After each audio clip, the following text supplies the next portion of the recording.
नमस्कार दोस्तों, स्वागत करूँ છું ગુજરાતી ટીપ ચેનલની અંદર।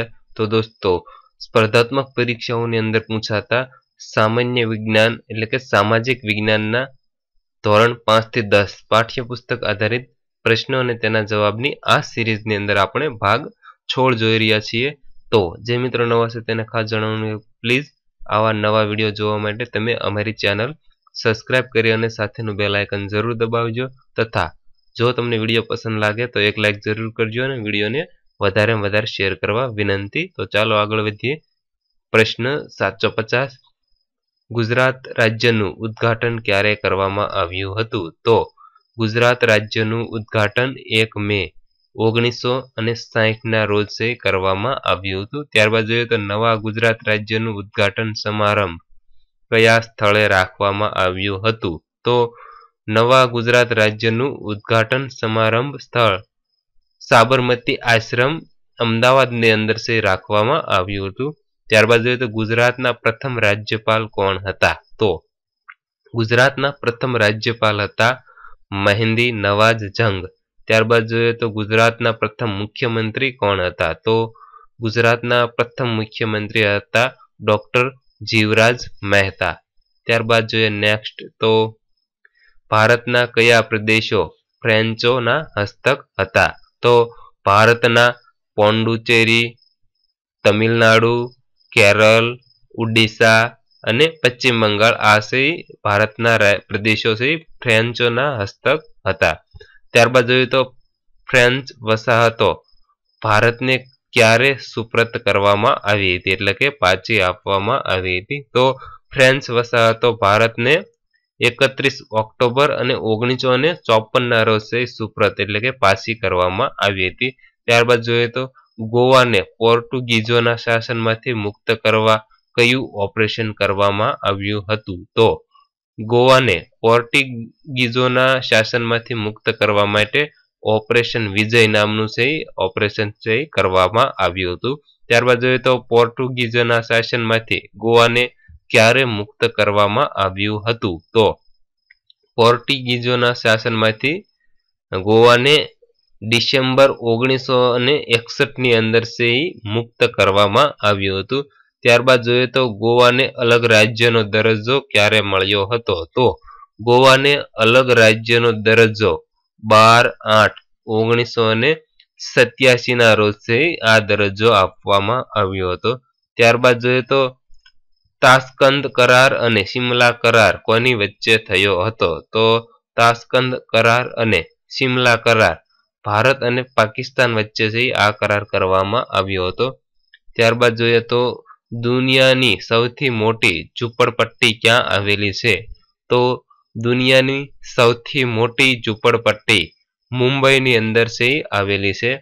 त्यारबाद नेक्स्ट कयो खंड अंधारिया खंड तरीके ओळखाय छे? तो आफ्रिका खंड से अंधारिया खंड तरीके ओळखाय छे।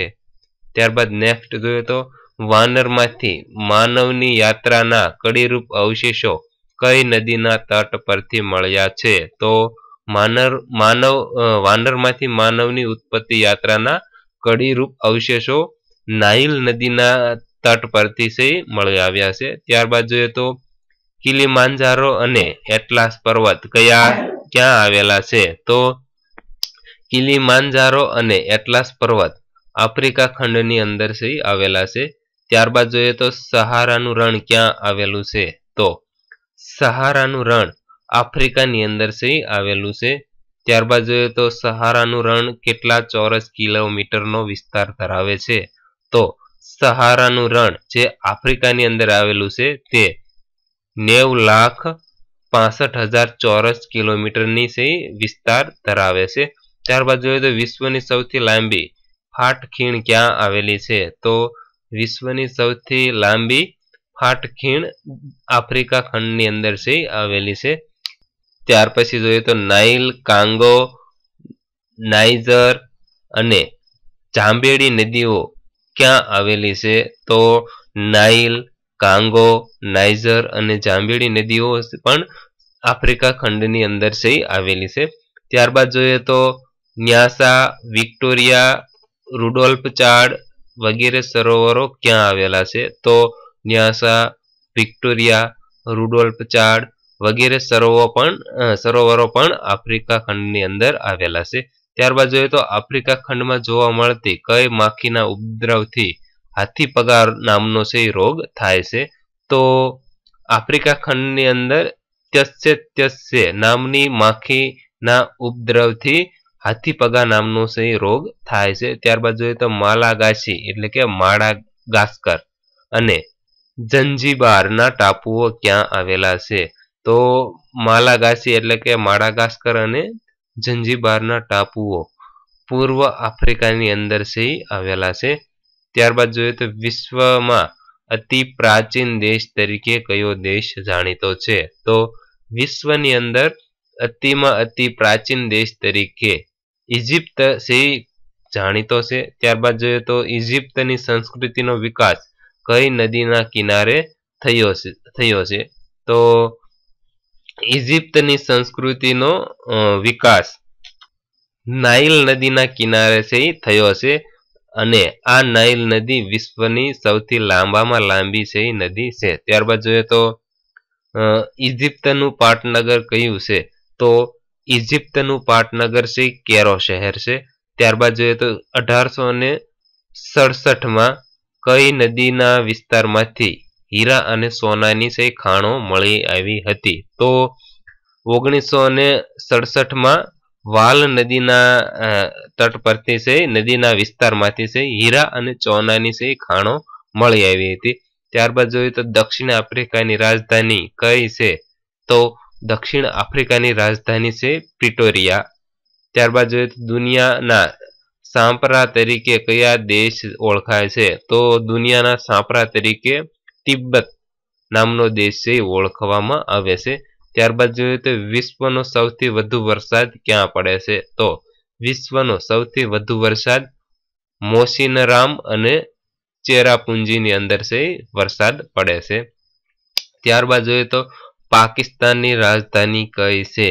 તો પાકિસ્તાનની રાજધાની છે ઇસ્લામાબાદ. ત્યારબાદ જોઈએ બાંગ્લાદેશની રાજધાની કઈ છે? તો બાંગ્લાદેશની રાજધાની છે ઢાકા. તો તેવી જ રીતે નેપાળની રાજધાની કઈ છે? તો નેપાળની રાજધાની છે કાઠમંડુ. ત્યારબાદ જોઈએ તો અંગ્રેજો વજ્રવનોની વિહાર ભૂમિ તરીકે કોને ઓળખાવતા હતા? તો અંગ્રેજો વજ્રવનોની વિહાર ભૂમિ તરીકે ભૂતાન દેશને ઓળખાતા હતા. ત્યારબાદ જોઈએ તો શ્રીલંકાની રાજધાની કઈ છે? તો શ્રીલંકાની રાજધાની છે કોલંબો.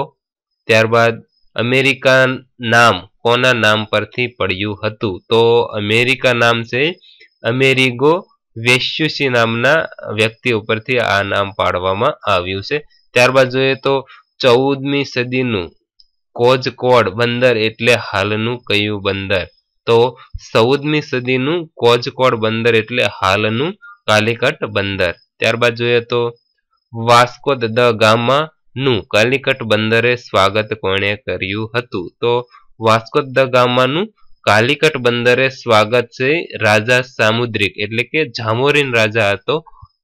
તો આ જામોરીન રાજા છે એને વાસ્કો દ ગામાનું કાલિકટ બંદરે સ્વાગત કર્યું હતું. ત્યારબાદ જોઈએ તો પોર્ટુગીઝોએ કાલિકટ મુકામે વ્યાપારી કોઠી ક્યારે સ્થાપી હતી? તો પોર્ટુગીઝોએ કાલિકટ મુકામે વ્યાપારી કોઠીની સ્થાપના ઈસવીસન 1500 ની અંદર કરી હતી.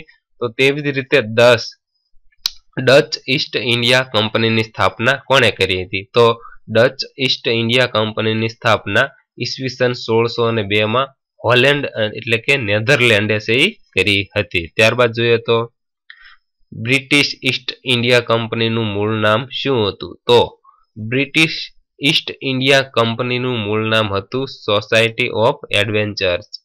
ત્યારબાદ જોઈએ ઇંગ્લેન્ડના રાજા તરફથી પ્રથમ રાજદૂત તરીકે કોને મોકલવામાં આવ્યો હતો?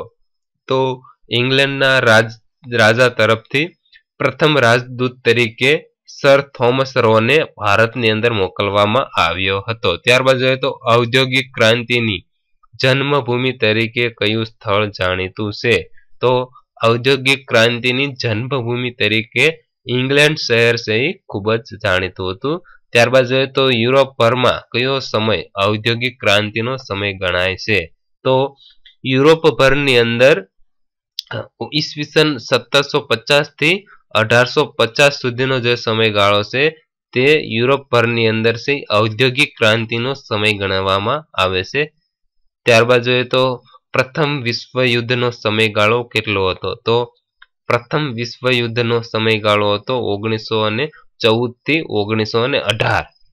ત્યારબાદ જોઈએ તો પ્રથમ વિશ્વયુદ્ધમાં નાના મોટા કેટલા દેશોએ ભાગ લીધો હતો? તો પ્રથમ વિશ્વયુદ્ધની અંદર નાના મોટા કુલ 32 જેટલા દેશોએ છે ભાગ લીધો હતો. ત્યારબાદ જોઈએ તો પ્રથમ વિશ્વયુદ્ધના અંતે પેરિસ શાંતિ પ્રક્રિયા હાથ ધરવામાં આવી હતી, જે અંતર્ગત કઈ સંધિ કરાર કરવામાં આવ્યો હતો? તો જ્યારે પ્રથમ વિશ્વયુદ્ધના અંતે પેરિસ શાંતિ પ્રક્રિયા હાથ ધરવામાં આવી હતી, આ અંતર્ગત વર્સેલ્સની સંધિ કરાર કરવામાં આવી હતી.